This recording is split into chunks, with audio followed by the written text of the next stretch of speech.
À votre avis, qu'est-ce qui se passe quand on prend Brands Hatch, un circuit où les dépassements sont aussi rares qu'un dépassement à Monaco, et qu'on y ajoute 16 Gugus sur Gran Turismo 7? Eh bah, vous allez le voir tout de suite. Salut à tous, moi c'est Izu et aujourd'hui j'aimerais vous proposer un nouveau type de vidéo sur la chaîne. On est passé par beaucoup d'étapes, mais aujourd'hui j'aimerais vous proposer du contenu sur Gran Turismo 7. On est à Brands Hatch sur la Daily Race B avec beaucoup de Porsche 911 comme vous pouvez le voir. On est quasiment en Porsche Cup à ce niveau-là. En tout cas, j'ai 3 courses à vous proposer aujourd'hui. Celle-ci, elle commence en 2e place et on va partir pour 6 tours à Brands Hatch. On est sur une course qui est vraiment très intéressante entre le tracé qui demande beaucoup de précision, des voitures surpuissantes et parfois des virages extrêmement serrés alors qu'on passe dans Paddock Hill et qu'on se rapproche très brièvement du Britannique. On va essayer de passer vers l'extérieur, essayer de recroiser vers l'intérieur, même si dans ce cas-ci il a défendu plutôt bien. On descend vers Graham Hill pour essayer de se rapprocher encore davantage de lui. La prochaine opportunité de dépassement c'est Surtees, juste devant nous. Même si les dépassements par là c'est plutôt rare, on va pas se mentir. On va essayer de rester proche, tout collé derrière. On est pratiquement pare-choc contre pare-choc alors qu'on monte vers Pilgrim. Et ça y est, on va avoir notre première opportunité de dépassement sur Tunox Mafia. On va rester sur l'extérieur pour essayer de passer au virage au Thorn, même s'il va quand même essayer de rester sur les freins. On va aller le décroiser tout doucement pour passer, pour au final essayer de finir le move à Westfield. Ça va normalement passer, on reste sur les freins. Un petit peu de contact, tout serré, on le voit sur la minimap là, juste là. Ça reste serré, mais on va quand même essayer de terminer le move dans un virage extrêmement compliqué. Même si, ça y est, on est passé. Maintenant, le but, ça va être de prendre de la vitesse, de creuser un écart et surtout d'essayer de rester le plus régulier possible. Brands Hatch, c'est un tracé qui demande beaucoup de précision et dans ce cas-ci, on n'en a pas totalement, je crois, alors qu'on passe sur l'herbe. Mais en tout cas, on va finir le premier tour en première position, essayer de prendre un petit peu plus de vitesse alors qu'on glisse au 3e tour avec un meilleur temps du secteur. En même temps, c'est normal, on est celui qui est le moins gêné dans toute cette course. On passe à l'extérieur sur le virage de Graham Hill, un virage où on peut vraiment prendre beaucoup de temps. Et là, par contre, on en perd un tout petit peu, comme vous pouvez le voir. On va aller sortir de la section de la forêt dans quelques instants et là... pas manqué, comme vous pouvez le voir, la petite erreur qu'on vient de faire, ça nous a coûté quasiment 2 dixièmes d'amélioration. On passe au virage 4, on a déjà pris 1 seconde d'avance sur le 2e alors qu'on passe d'Android, très léger sur l'accélérateur pour pas faire partir l'arrière, c'est une voiture quand même qui est très sensible, une Porsche 911, moteur arrière évidemment. On passe beaucoup sur l'herbe et sur l'extérieur alors qu'on s'approche de Surtees et que je vais vous montrer quelque chose d'intéressant parce que ce que vous voyez à droite c'est un marqueur de freinage, la petite barre avec le petit bloc blanc là. Et généralement quand on arrive devant ce petit bloc on se met à freiner. En l'occurrence je pense que vous pouvez le voir juste là, il n'y a pas vraiment de frein d'activer là à ce moment là donc comment dire, je pense que je me suis un petit peu réveillé tard comme vous pouvez le voir. Bon, blague et mauvais souvenirs à part, on va aller repartir tout doucement, revenir sur la piste en sécurité et essayer d'aller chercher le 5e et le 4e qui visiblement sont en train de se battre, plutôt fort. Et ça peut être à notre avantage parce que quand on se bat, il peut y avoir des erreurs et en l'occurrence des erreurs, c'est ce qu'on va voir là tout de suite alors que... l'Italien décide d'aller à la perpendiculaire sur un circuit qui part en ligne droite et que l'Italien a laissé un petit peu de place pour... passer le Britannique à l'intérieur du virage sur la ligne droite principale. On va devoir aller finir le move sur Paddock Hill, un virage en descente où il faut bien garder les freins pour pas perdre la voiture et partir large. On va rester à l'intérieur et passer pour déjà remonter 4e. Notre objectif maintenant ça va être l'Italien en 3e position. Il va falloir être régulier et être régulier c'est ce qu'on va être parce qu'on va avancer au tour 6 où là, on se retrouve à 7 dixièmes, on a rattrapé 2 secondes en seulement un tour. On arrive sur Surtees, on va passer de manière très proche, rester à l'intérieur, à l'aspiration pour peut-être, potentiellement, passer dans le virage d'Hawthorne. On reste dans son aspiration pour peut-être se décaler à droite, passer à l'intérieur alors que... il nous laisse passer, visiblement, c'était pas dans ses plans de se battre. En tout cas, on remonte sur le podium. Et on peut, je pense, considérer que ça a été une très bonne récupération pour une petite erreur, pas forcément très nécessaire.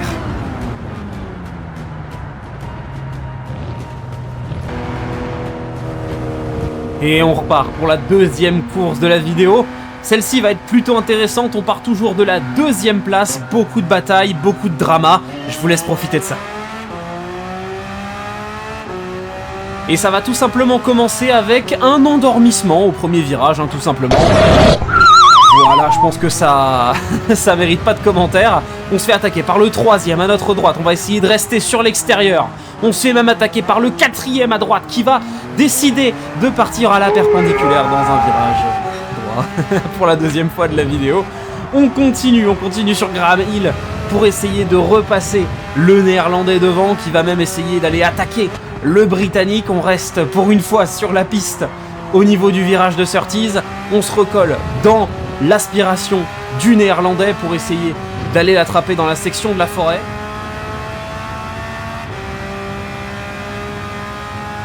Et ça va être plutôt loin quand même si on peut quasiment le renifler dans le virage de Hawthorne. On va rester collé dans le 6e virage du circuit pour essayer d'aller l'attraper au plus tôt. Même si ça risque d'être un petit peu compliqué de le dépasser dans cette prochaine section du circuit, on va rester patient pour attendre une erreur de sa part ou peut-être du Britannique devant. On va voir peut-être une attaque juste là devant. Il s'approche, il va rester proche, peut-être un tout petit peu trop proche et on va rester à l'intérieur pour repasser deuxième. On va pouvoir potentiellement l'attaquer, on reste sur l'extérieur, pas possibilité de le recroiser, on reste collé à son pare-choc, peut-être une attaque sur l'extérieur au niveau du 9e et du dernier virage, même si à l'intérieur on va se faire attaquer encore une fois par le Britannique qui nous défonce le pare-choc. On se fait sortir quasiment de la piste. En tout cas, on peut complètement comprendre que lui n'est pas content du tout, alors qu'on se fait attaquer par l'Italien en 3e position. On va rester sage et surtout on va rester propre parce que quand on voit le pilotage des deux personnes devant, on peut toujours se dire qu'il y a opportunité. On essaye de regarder quand même alors que ça se bat très largement et très salement. On va passer peut-être sur l'extérieur. Non, pas du tout. On se fait retaper encore. Un peu prévisible, beaucoup d'herbe, ça va nous laver un petit peu le bas de caisse de la voiture, tout ça. En tout cas, on va aller se recomposer, rester calme, rester à l'aspiration pour essayer de passer Mr Bean, qui pilote une 911.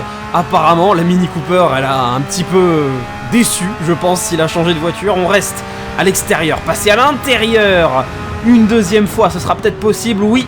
On passe, on repasse 3e.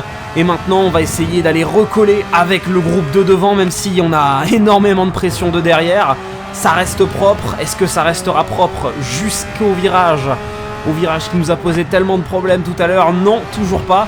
En tout cas, l'écart est là, il va falloir le combler. Et un tour plus tard, ça finit par être chose faite. On est juste derrière eux, ça se tape encore et toujours. Décidément, ils sont au passage aujourd'hui. Alors que ça glisse devant pour le premier, on va pouvoir s'immiscer à l'intérieur. Non, il nous bloque. On passe sur l'extérieur. On va aller recroiser à l'intérieur. Est-ce que ça va passer? Oui. On va pouvoir recaler, prendre l'aspiration du néerlandais devant pour aller reprendre la 2e place. Et surtout pouvoir aller chercher la première place pour la première fois aujourd'hui. On va essayer de passer à l'intérieur, même s'il nous bloque la porte. Ça sera peut-être possible dans le 2e virage à l'intérieur, on va aller se montrer, et lui se montre aussi, on passe à l'extérieur, alors que derrière, on se fait taper, on a des dégâts au niveau de l'aileron arrière, comme vous pouvez le voir juste là, ça va changer toute notre balance sur ce dernier tour, et nous empêcher complètement de nous battre pour la première place, ça c'est complètement hors de portée, alors qu'on voit devant le néerlandais glisser, derrière ça se bat, on est plutôt en sécurité, alors que lui, par large, mais ce sera sûrement pas assez pour aller l'attaquer. En tout cas, on va rester calme et surtout rester sage pour ne pas se faire attaquer derrière. On a quand même un gap plutôt safe, j'ai envie de dire. La section de la forêt, on reprend un petit peu de temps sur le premier.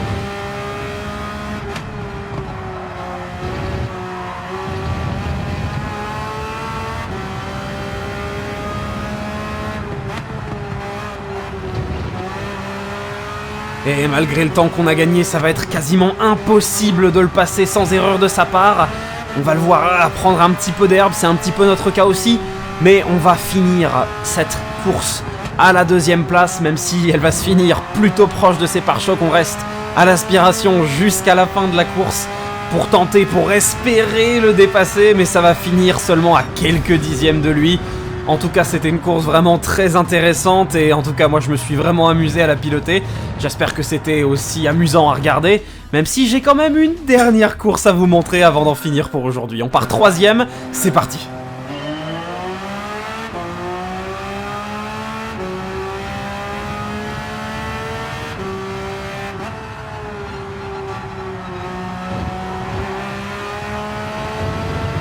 On passe le premier virage sans encombre, on se montre un petit peu dans les rétroviseurs du 3ème, même s'il est un petit peu trop loin pour l'instant.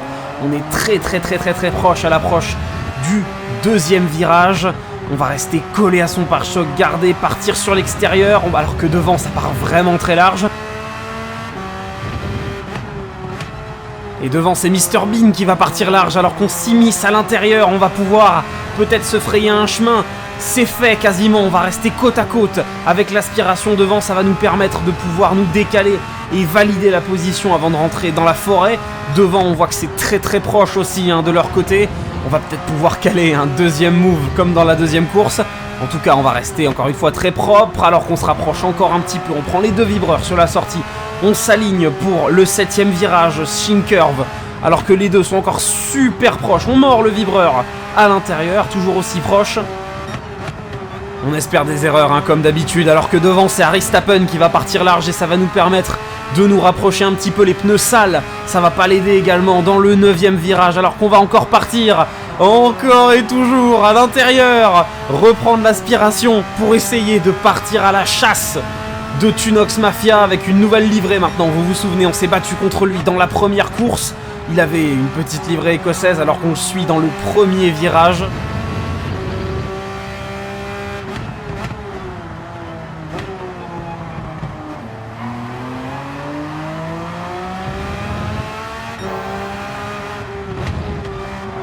À la sortie du 2ème, on est vraiment très proche. On n'a jamais été aussi proche de quelqu'un dans cette section du circuit. On va rester très large à l'extérieur, mais sans sortir cette fois, pour aller recroiser, prendre l'aspiration, se décaler à gauche, pour aller passer le Britannique qu'on avait réussi à passer dans la première course. Maintenant, on va essayer de se débarrasser de lui dans ce 6ème virage du circuit, il est toujours à l'intérieur, on est passé, c'est bon, c'est confirmé derrière, il y a un peloton assez important, on va espérer des batailles. En tout cas c'est sûr que cette course elle passe clairement à notre avantage, on va pouvoir étirer nos jambes, et étirer nos jambes c'est ce qu'on va faire alors que la vidéo s'accélère, parce qu'au final, le restant de cette course ça a été une petite balade de santé à coup de meilleurs tours. Vous voyez déjà qu'on termine le premier tour avec quasiment une seconde d'avance sur le 2ème, un meilleur tour évidemment parce qu'on termine le 2ème tour à la première place, on arrive au 4ème tour maintenant, meilleur tour une dernière fois, 1 seconde 5 d'avance, 2 secondes 8 d'avance sur le 2ème, 6ème tour maintenant, on est sur un écart assez conséquent, 3 secondes 5 d'avance sur le 2ème, le meilleur tour en poche, mais ça va quand même pas nous empêcher une dernière fois de prendre très rapidement le meilleur tour de la course et de prendre la P1. Et avec ça, je vais vous laisser pour aujourd'hui. On a réussi quand même à avoir une victoire. J'espère que ce concept vous aura plu. J'espère pouvoir le rallonger, pouvoir continuer si ça vous plaît. En tout cas, moi, ça m'a fait énormément plaisir de revenir sur des vidéos longues. Et si ça vous a plu autant que moi, n'hésitez pas à liker et à vous abonner. Sur ce, je vous retrouverai plus tard. Bye bye.